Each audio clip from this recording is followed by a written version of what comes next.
That's gonna be a provided charge. by Moralejo. Yung sister daw ni Kirk, si Jackie, was her teammate.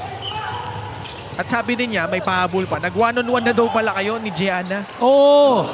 As a veteran team, they want to be able to take advantage of those kinds of plays. Just like this, almost a turnover on the side of Bulacan. But they'll be lucky that they keep the ball alive and they swing the ball. It leaves someone open on the left wing. We are tied 74 apiece.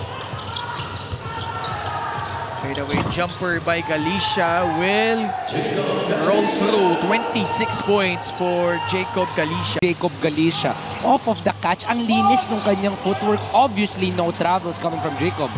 Pasa ni Batak, papunta kay Bautista. Mintes, Batak. Pido taking his time. Pass it off. Japs Bautista on target from downtown. Basketball turnover for Pasig. Past the halfway point of the fourth, Medina continues his hot shooting from free. Backdoor cut, deflected, stolen away by Pasig City. Batak, pass to Jerome Garcia, strong drive to the cup. You don't want to make your mistakes because like this, 2 turnovers straight. This could be another basket para dito sa Pasig.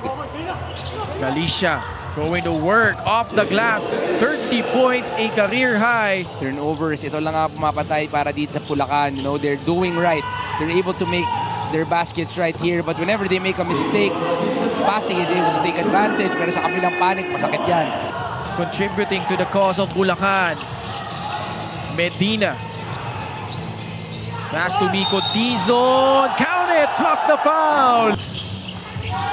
Moralejo.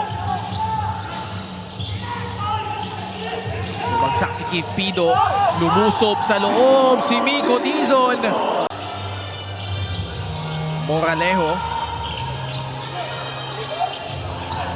Goes to Miko Dizon. Powers through and scores. 22 points. 17 in the second half for Miko Dizon. Wants a screen. Now he puts it on the floor. Pulls up and puts it in to give the lead back to Bulacan. Baseline inbound, Pido. Naghanap ng papasahan. Having trouble. Corpus. Jump shot is good.